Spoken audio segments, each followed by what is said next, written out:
नमस्कार दोस्तों, आपका हमारे YouTube चैनल में स्वागत है। आज की इस वीडियो में हम अध्ययन करेंगे छत्तीसगढ़ के प्राचीन इतिहास का। छत्तीसगढ़ के प्राचीन इतिहास के टॉपिक गुप्त काल से संबंधित प्रश्नों को अध्ययन करेंगे। इसमें जिस प्रश्नों को शामिल किया गया है वो प्रश्न विभिन्न एग्जामों में पूछे जा चुके हैं, चाहे वो यूपीपीएससी हो, यूपीएससी हो, एमपीपीएससी, राजस्थान पीएससी या सीजीपीएससी हो, विभिन्न या रेलवे एग्जाम में कोई ना कोई एग्जाम में ये सारे प्रश्न पूछे गए हैं और उन्हीं प्रश्नों को इसमें शामिल की गई है। गुप्त काल से जुड़े बहुत ही इम्पोर्टेंट प्रश्नों को आज के वीडियो में हम अध्ययन करेंगे। चलते हैं प्रश्नों पर। इससे पहले यदि आपने हमारे YouTube चैनल को अभी तक सब्सक्राइब नहीं किए होंगे तो सब्सक्राइब करेंगे। यदि वीडियो आपको अच्छा लगेगा तो लाइक जरूर करेंगे।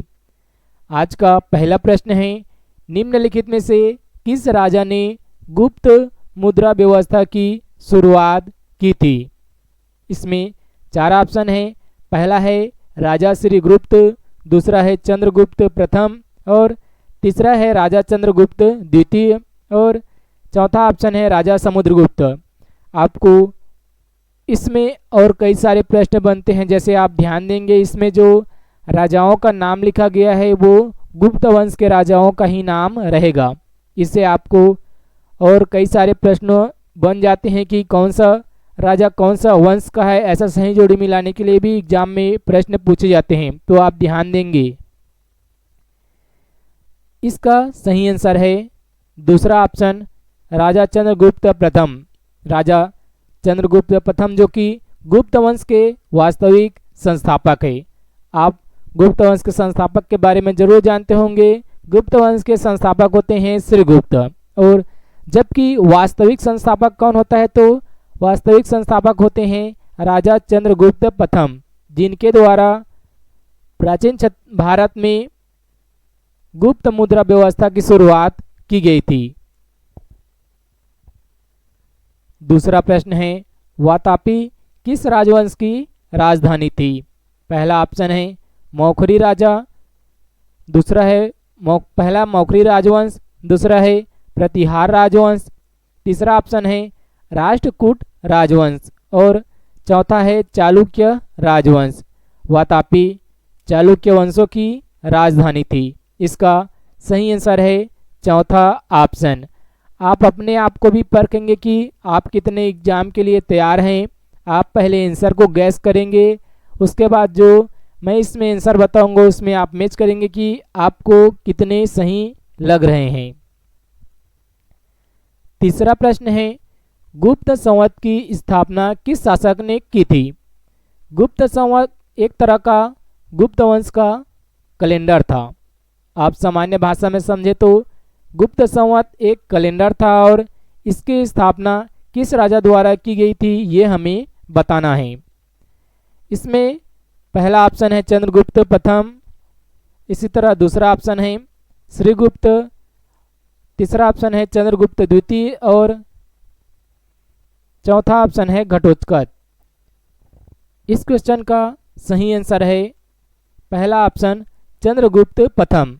चंद्रगुप्त प्रथम गुप्त वंश के पहले वास्तविक संस्थापक राजा भी थे और चंद्रगुप्त प्रथम द्वारा ही अपने राज्य अभिषेक के समय 319 ईस्वी में गुप्त संवत की शुरुआत की थी। आप ये भी याद रखेंगे गुप्त संवत की शुरुआत कब हुई थी तो 319 ईस्वी में हुई थी और गुप्त वंश के वास्तविक संस्थापक चंद्रगुप्त प्रथम द्वारा इसकी स्थापना की गई थी।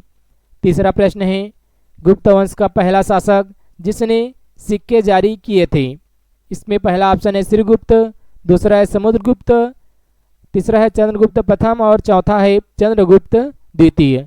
गुप्त वंश के शासकों द्वारा सबसे ज़्यादा सिक्के भी जारी किए गए थे, ये भी एक प्रश्न बनते हैं, लेकिन हमें बताना है पहला शासक जिसके द्वारा सिक्का जारी किया गया था, तो इसका सही आंसर है चंद्रगुप्त प्रथम।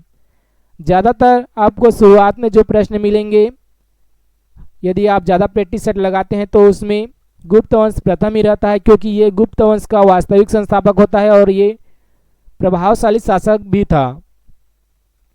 अगला प्रश्न है 5वां प्रश्न, गुप्त नरेश चंद्रगुप्त द्वितीय की दूसरी राजधानी क्या थी?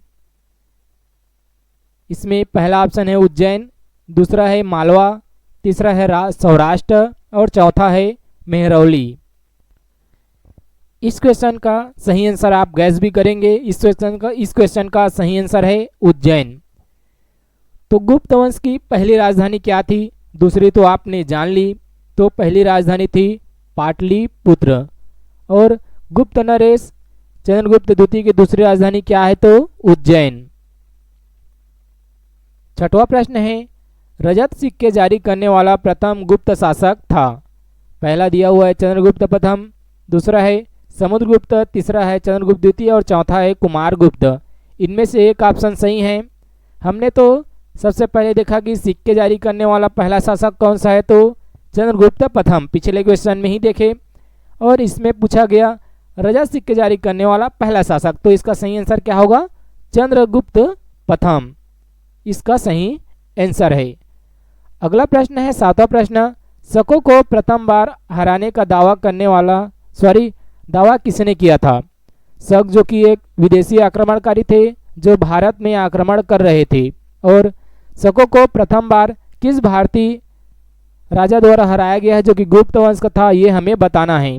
पहला दिया हुआ है चंद्रगुप्त मौर्य, दूसरा है स्कंदगुप्त और तीसरा दिया हुआ है चंद्रगुप्त विक्रमादित्य और चौथा ऑप्शन दिया हुआ है कुमारगुप्त।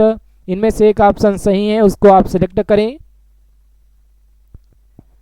इसका सही आंसर है चंद्रगुप्त विक्रमादित्य ने शकों को प्रथम बार हराने का दावा किया था और प्रथम बार हराया गया था। 8वां प्रश्न है, शक विजेता के रूप में किसे जाना जाता है? पहला ऑप्शन है चंद्रगुप्त प्रथम को, दूसरा ऑप्शन है विष्णुगुप्त को, तीसरा ऑप्शन है चंद्रगुप्त द्वितीय को और चौथा ऑप्शन है कुमारगुप्त को। हमने पिछले ही क्वेश्चन में देखा कि शकों को पराजित करने का दावा सर्वप्रथम किसने किया था, तो चंद्रगुप्त विक्रमादित्य। और इसमें तो ऑप्शन ही नहीं है चंद्रगुप्त विक्रमादित्य को, तो इसका सही आंसर क्या हो सकता है, आप गैस करेंगे। इसका सही आंसर है तीसरा ऑप्शन चंद्रगुप्त द्वितीय, क्योंकि चंद्रगुप्त द्वितीय को ही चंद्रगुप्त विक्रमादित्य कहा जाता है। एक और प्रश्न बन सकता है कि चंद्रगुप्त द्वितीय को विक्रमादित्य भी कहा जाता था।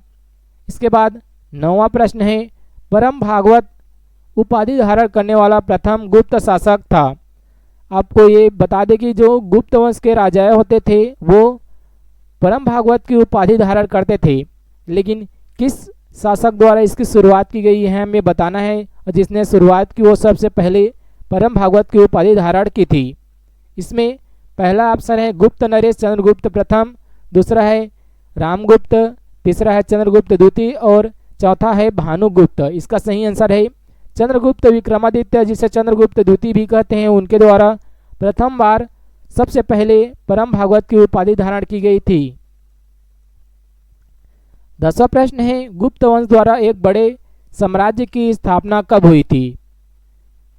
गुप्त वंश की स्थापना कब हुई ये हमें बताना है। ये ओपनली क्वेश्चन है, बहुत ही इंपॉर्टेंट है एग्जाम के लिए।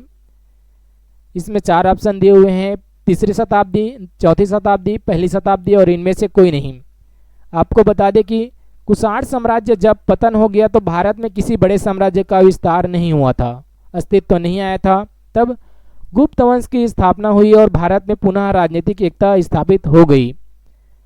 और गुप्त वंश की स्थापना 240 ईस्वी पूर्व में, 240 ईस्वी में, ईसा पूर्व नहीं है, ध्यान देंगे, मिस्टेक हो गया था, ईस्वी में श्री गुप्त द्वारा गुप्त वंश की स्थापना की गई थी, जो कि एक बड़े साम्राज्य था। ध्यान देंगे आप, श्री गुप्त द्वारा 240 में अर्थात तीसरी शताब्दी में गुप्त वंश की स्थापना हुई थी। इसका पहला ऑप्शन सही आंसर है। हमने देखा प्राचीन छत्तीसगढ़ में गुप्त वंश से जुड़े 10 इंपॉर्टेंट प्रश्नों को। यदि जानकारी आपको अच्छा लगे तो लाइक जरूर करें।